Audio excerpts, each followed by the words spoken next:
홋카이도 삿포로시에 윌리엄 크라크 박사란 분의 동상이 서 있습니다. 그 동상 밑에 윌리엄 크라크 박사가 1876년에 1년여 동안 삿포로 농가대학 학장으로 일하다가 기독교를 전한다는 이런 제목으로 추방을 당했습니다.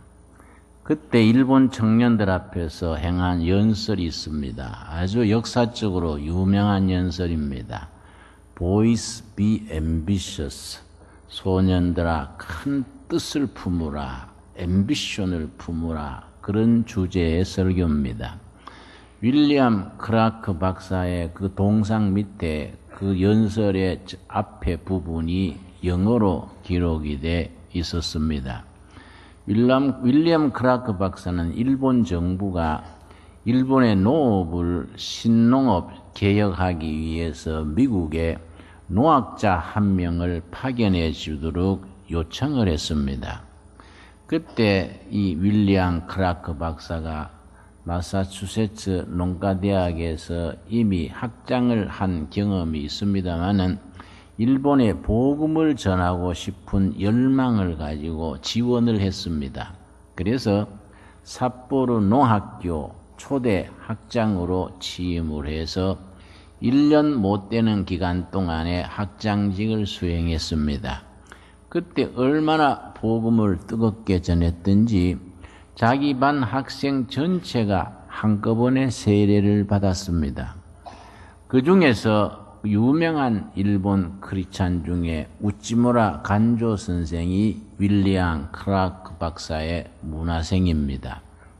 그리고 100년 전 일본 교회 많은 지도자들이 윌리엄 크라크 박사 문화에서 배출이 되었습니다. 그런데 그 기간이 불과 8개월, 9개월 정도밖에 되지 않습니다.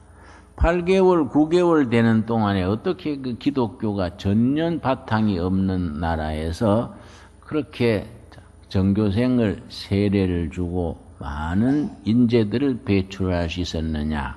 그 비결이 다른 게 아니라 학생들과 침식을 같이 하면서 동고동락하면서 온몸으로 삶으로 학생들에게 감명을 준 것입니다. 새벽부터 저녁까지 학생들과 같이 호흡을 같이 하고 같이 먹고 같이 살고 아이들 한 명 한 명을 위해서 날마다 그 영혼을 위해서 중보기도 하고 그 멘토로서 가슴으로 가르치는 교육을 했기 때문에 그 짧은 기간 동안에 그런 영적인 열매를 거둘 수 있었습니다. 그리고 이제 기독교를 전파한다는 혐의로 일본 정부에서 추방을 당해 갈 때에 자기 사랑하는 제자들 앞에서 소년들아, 일본의 청년들아, 앰비션을 품어라. Boys be ambitious. 그런 명연설을 하고 가서 그 연설이 아주 유명한 연설로 지금까지 역사에 남아 있습니다. 그 윌리엄 크라크 박사의 제자 중에 문화생 중에 우찌무라 간조 선생이 있습니다. 우찌무라 간조 선생은 하급 사무라이 가난한 가정에서 태어나서 삿포로 농학교를 왜 입학을 했느냐 하면은 그건 전액 장학금을 지급하기 때문에 가난해서 거기에 장학금 받으러 삿포로 농학교로 진학을 했습니다. 학생 시절에 예수님을 영접을 하고 크리스찬이 되었습니다. 그래서 먼저 자기 아버지, 어머니, 형제들을 복음으로 인도해서 그 영혼을 구원을 하고 평신도 신학자로서 일관되게 살았습니다. 그 일본이 조선을 집어먹고 만주의 전쟁을 걸고 중국의 전쟁을 걸고 할 때에 처음에는 일본이 가는 곳마다 승리했습니다. 만주, 중국으로 전쟁을 걸어서 계속 전승의 소식이 신문, 라디오로 퍼지니까 일본 국민들이 열광했습니다. 야, 우리 일본군이 아시아 최고 강국이다 하고서는 승전 소식이 막 퍼질 때마다 온 국민이 기뻐했는데 유독 이 우찌무라 간조 선생은 전년 국민 여론과 반대되는 말을 했습니다. 우리 조국 일본이 아시아 평화에, 세계 평화에 기여해야지 서구 제국주의를 본받아 가지고 조선을 침략하고 중국을 침략하고 이렇게 제국주의적으로 나가면은 가미사마께서, 일본말로 하나님이 가미사마입니다. 가미사마께서 일본 하늘에 불벼락을 떨어뜨릴 것이다. 그렇게 예언 아닌 예언을 했습니다. 그렇게 하니까 막 매스컴이고 정부고 직장이고 모두 분노해가지고 우찌무라 간조는 비국민이다, 아주 매국노다, 그런 의미지요. 그래서 직장에서 쫓겨났습니다. 그러고 어디에 이력서를 내도 일할 자리가 없는 겁니다. 그런 매국노, 그런 비국민을 어떻게 일자리를 주냐 하고 나중에는 끼니를 굶을 정도로 어려웠습니다. 그때 우찌무라 간조 선생이 뭘 했냐면은 동경에서 대학생들을 모아가지고 성경 공부를 시켰습니다. 그 성경 공부반이 자기 집에 6평짜리 다다미 방에다가 대학생들을 모아서 열심히 성경을 가르쳤습니다. 그 성경을 가르친 그 사람들 속에서 전후 일본을 건설한 큰 일꾼들이 많이 배출됐습니다. 일본에 말하자면 우리나라 교육자원부 장관도 4명이나 우찌무라 간조 선생의 성경 공부반에서 배출됐습니다. 동경대학 총장도 4명이나 배출되었습니다. 그리고 수상 중에도 오히라 수상이 그 공부반 출신입니다. 그리고 사회당, 지금 사회당 창립 멤버들이 그 성경 공부반 출신들이 당을 만들었습니다. 그리고 일본의 지금 사회복지가 참 강합니다. 일본은 기독교인이 0.3%밖에 안 되지만은 나라의 사회복지기관의 75%는 크리스찬들이 운영하고 있습니다. 그게 어디서부터 시작됐느냐? 우찌무라 간조 선생이나 가가와 선생 같은 도요이쿠시 같은 그런 성각자들이 복지 일본의 기초를 쌓은 겁니다. 그 우찌무라 간조가 미국에 유학 사는 시절에 글을 남겼습니다. 나중에 아직 젊은 나이인데도 불구하고 내가 나중에 죽게 되면은 내 묘비에 이걸 새겨달라. 젊은 나이에 자기의 묘비를 새겼습니다. 그 글을 지금 일본에 가면은 타마 공원 묘지에 우찌무라 간조 선생의 묘가 있고 거기에 묘비명이 그렇게 적혀 있습니다. 영어로 한글로 그렇게 기록이 되어 있습니다. 그 본문이 고린도전서 3장 21절에서 23절의 본문을 바탕으로 해서 우찌무라 간조 선생의 자기 묘비명이 여기서부터 나왔습니다. 자, 고린도전서 3장 21절 제가 읽겠습니다. 그런즉 누구든지 사람을 자랑하지 말라. 만물이 다 너희 것임이니라. 우리 하나님의 자녀들에게 하나님께서 만물을 다스리고 관리하고 만물을 잘 보존할 수 있는 책임감을 줬습니다. 이걸 물권이라고 한다. 물권. 모든 피조 세계, 물질, 경영, 기업, 재화를 다스리는 권한을, 관리하고 보존하고 다스리는 권한을 하나님께서 하나님의 자녀된 우리들에게 위임을 하셨습니다. 그 직을 잘 감당하는 것을 청지기 직책이라고 말합니다. 22절입니다. 바울이나 아볼로나 게바나 세계나 생명이나 사망이나 지금 것이나 장래 것이나 다 너희의 것이요. 그 다음 23절이 핵심이 됩니다. 우리 한번 같이 읽겠습니다. 너희는 그리스도의 것이요 그리스도는 하나님의 것이라. 모든 만물은 우리들의 것이고 하나님의 자녀들의 것이고 하나님의 자녀들은 그리스도의 것이고 그리스도는 하나님의 것이라는 그런 본문입니다. 이 본문을 바탕으로 우찌무라 간조가 자기 묘비 문을 쓰기를 모든 것은 나는 일본의 것이다. 일본은 세계의 것이다. 세계는 그리스도의 것이다. 그리고 모든 것은 하나님의 것이다. 이게 자기 그렇게 썼습니다. 영어로도 같이 썼습니다. I for Japan. 나는 일본을 위한 나다. Japan for the world. 일본은 세계를 위한 일본이다. The world for the Christ. 세계는 그리스도를 위한 세계다. And all for the God. 그리고 모든 것은 하나님을 위한 것이다. 이 본문 말씀 속에서 그렇게 자기 묘비명을 쓴 겁니다.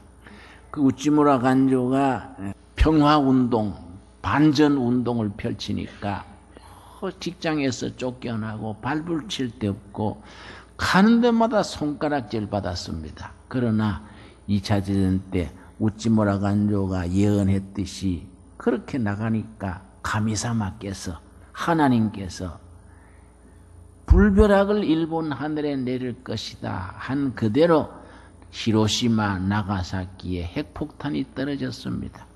세계에서 처음이자 유일하게 핵폭탄을 맞았습니다. 그때서야 일본 국민들이나 매스컴이 깨달은 겁니다. 우시무라 간조 센세이가 비국민이 아니라 진정한 애국자구나. 정말 그 양반이 얼마나 외롭게, 얼마나 힘들게 전 국민이 아이라 할 때에 자기는 다른 걸 주장하는 게 얼마나 용감한 애국자냐. 그래서 전후에 일본을 건설하는 데는 큰 그 역할을 했습니다. 여러분, 이 우찌무라 간조 선생이 남긴 글 중에 나는 두 가지를 사랑한다. 두 가지 제의를 사랑한다. 재판 그럴 때 제의, 일본이라 할 때 제의, 그러고 지저스, 예수라 할 때 제의.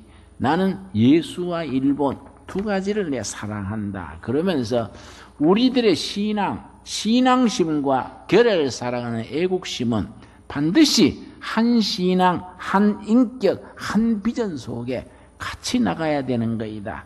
그걸 아주 확실하게, 강하게 주장을 했습니다. 그 중에 한 구절을 내가 적어왔습니다. 우리에게는 천지간에 사랑하는 이름이 두 개 있을 뿐이다. 그 하나는 예수이며 다른 하나는 일본이다. 우리는 이 두 이름을 위하여 목숨을 바칠 준비가 되어 있다. 우리의 미래는 예수에게 있고 우리의 현재 삶은 일본에 있다. 그리고 하나님을 믿는 사람들에게는 현재와 미래는 같은 것이기에 예수와 일본은 같은 것이다. 우리의 신앙은 우리의 조국을 위하여, 우리의 애국심은 그리스도를 위하여 존재한다. 이렇게 이제 그 하나님 사랑과 자기 조국 사랑을 확실하게, 분명하게, 일관되게 선포를 했습니다. 그런데 그 시대에 우찌무라 간조 선생이 일본에 6평짜리 자기 집에 성경 공부를 시킬 때에 조선 유학생들이 거기에 가서 같이 공부를 했습니다. 그 중에 6명이 1927년에 성서조선 연구회를 만들어가지고 1927년 7월호부터 성서조선이라는 잡지를 냈습니다. 우찌무라 간조 선생의 영향을 받은 거이지요. 그때 6명의 조선 유학생 중에 우리 김교신 선생, 함석헌 선생, 송지영 선생 이런 사람들이 거기에 멤버들이랬습니다. 그 사람들이 성서조선 잡지를 매월 내다가 정식으로 인쇄한 것도 아닙니다. 옛날에 가리방 그럽니다. 가리방 이래 긁어가지고 등사판으로 밀어가지고 한 달에 500권씩 냈습니다.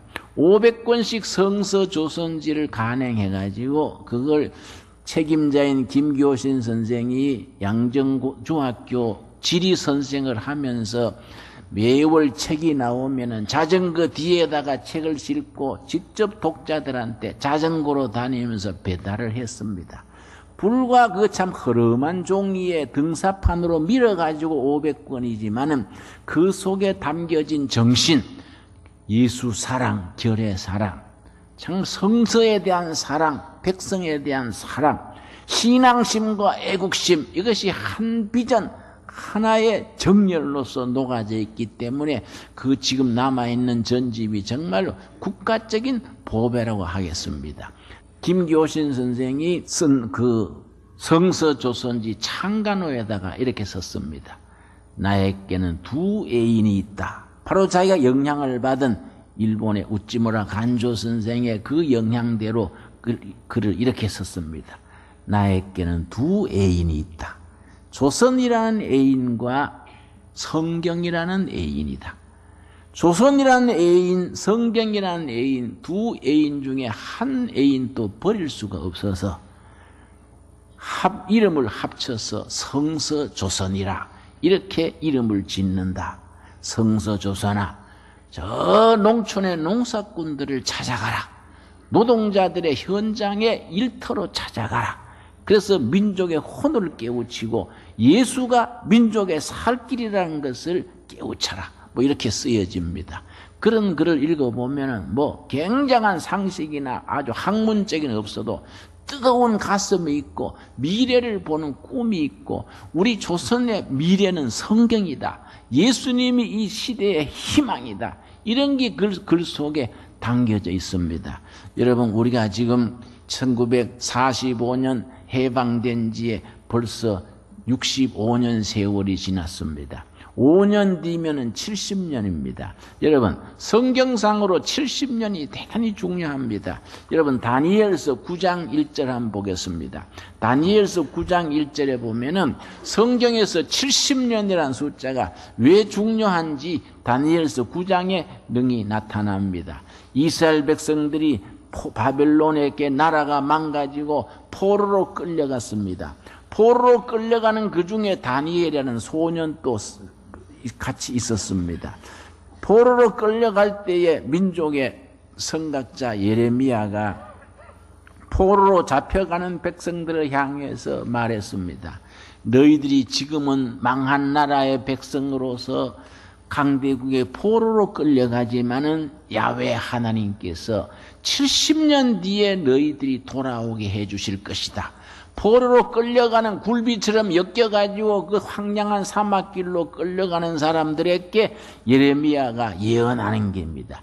70년 날짜를 채우면은 너희들이 해방되어서 되돌아와가지고 중단된 역사를 다시 일으키게 될 것이다. 예레미야가 그렇게 예언을 했습니다. 지금 다니엘이 백발이 성성한 노년에 포로 생활에서부터 몸을 일으켜서 한 시대의 재상이 된 뒤에 9장 1절입니다. 다니엘서 9장 1절. 그때 예레미야가 했던 70년 얘기를 돌이키면서 금식하면서 기도하는 얘기가 시작이 됩니다. 9장 1절. 메대 족속 아하수에로의 아들 다리오가 갈대아 나라 왕으로 세움을 받던 첫해, 그 역사에 나오는 더 그레이트 킹 다리우스를 말합니다. 다리우스 혹은 티투스 그럽니다. 그 왕의 통치 원년에 드디어 예레미야 선지가 말했는 회복의 역사, 70년 만에 광복의 역사가 이루어지는 겁니다. 2절 곧 그 통치 원년에 나 다니엘이 책을 통해 여호와께서 말씀으로 선지자 예레미야에게 알려주신 그 연수를 깨닫나니, 그 다음 같이 읽겠습니다. 곧 예루살렘의 황폐함이 70년 만에 그치리라 하신 것이니라. 다니엘이 연초에 예레미야의 예언의 글 읽는 중에 금년이 바로고 70년째구나. 금년이 바로 위대한 하나님의 종 예레미야가 70년 만에 회복의 역사가 있을 것이라 했던 그 해구나. 그래서 다 어떻게 하느냐? 금식하면서 기도합니다. 3절입니다. 내가 금식하며 베옷을 입고 죄를 덮어쓰고 주 하나님께 기도하며 간구하기를 결심하고, 여러분, 하나님의 예언 역사가 있다고 기다리면 되는 게 아닙니다. 예레미야는 그 사실을 알고 막 죄를 뒤집어 쓰고 금식하면서 간절히 기도하는 겁니다. 하나님, 예언하신 바 회복의 역사를 이루어 주십시오 하고 간절히 기도합니다. 9장 23절입니다. 그때 하나님의 보내는 천사 가브리엘 천사가 임했습니다. 가브리엘 천사가 와가지고 뭐라고 얘기해 주냐면 23절입니다. 곧 너가 기도를 시작할 즈음에 명령이 내게 내렸으므로 가브리엘 천사를 시켜서 그렇게 금식하며 기도하는 다니엘에게 하나님의 소식이 전해지는 겁니다. 23절 다시 읽습니다. 곧 너가 기도를 시작할 즈음에 명령이 내렸으므로 이제 너게 알리러 왔느니라. 너는 크게 은총을 입은 자라. 그런즉 너는 이 일을 생각하고 그의 환상을 깨달을지니라. 24절 우리 한번 같이 읽겠습니다. 너 백성과 너 거룩한 성을 위하여 이른 이래를 기한으로 정하였나니 허물이 그치며 죄가 끝나며 죄악이 용서되며 영원한 의가 드러나며 환상과 예언이 응하며 또 지극히 거룩한 이가 기름 부음을 받으리라. 정말 중요한 예언입니다. 여러분 70년 만에 민족의 회복의 역사가 있다는 예언입니다. 여러분 이스라엘 백성들이 바벨론에 끌려간 지 70년 만에 우리 다니엘이 금식하면서 주님 앞에 기도하여서 가브리엘 천사를 통해서 회복의 역사가 선포되었듯이 우리도 이제 5년 뒤면은 분단된 지 70년입니다. 5년 안으로 꼭 회복의 역사, 통일의 역사가 있게 될 수 있도록 우리 중보기도 할 수 있게 되기를 바랍니다.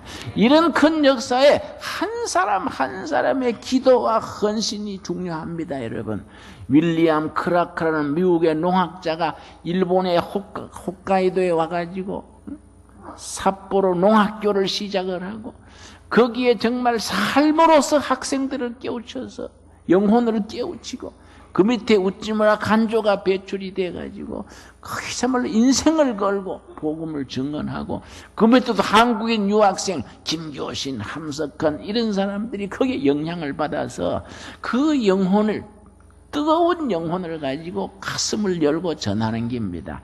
여러분 우리 오늘 읽은 본문 말씀 고린도전서 3장 21절에서 23절 우리가 그런 내용을 가만히 마음에 새기면서 우리가 정말로 우리는 살아계신 하나님의 것이고 모든 것은 하나님이 우리에게 청지기직으로 맡기신 것이고 우리는 코리아의 것이고 코리아는 세계의 것이고 세계는 그리스도를 위한 것이다. 그리고 모든 것은 살아계신 하나님, 거룩하신 하나님, 역사를 주장하시는 하나님의 것이다는 신앙 고백이 우리 두레인들 가슴 속에 깊이 깊이 잘 박힌 못처럼 자리를 잡을 수 있게 되기를 바랍니다. 우리 3장 21절 우리 한번 같이 읽겠습니다. 그런즉 누구든지 사람을 자랑하지 말라. 만물이 다 너희 것임이라. 바울이나 아볼로나 게바나 세계나 생명이나 사망이나 지금 것이나 장래 것이나 다 너희의 것이요 너희는 그리스도의 것이요 그리스도는 하나님의 것이니라. 우리들 신앙 속에 하나님을 섬기는 지극한 신앙심, 우리 교례를 사랑하는 애국심이 한 신앙 속에서 어우러져서 이 시대의 희망이 되고 통일 한국 시대에 우리가 기초를 닦아나가고 위대한 아시아, 예수 아시아 시대를 열어가는 일에 우리가 씨앗으로 쓰임받을 수 있게 되기를 바랍니다. 기도하겠습니다.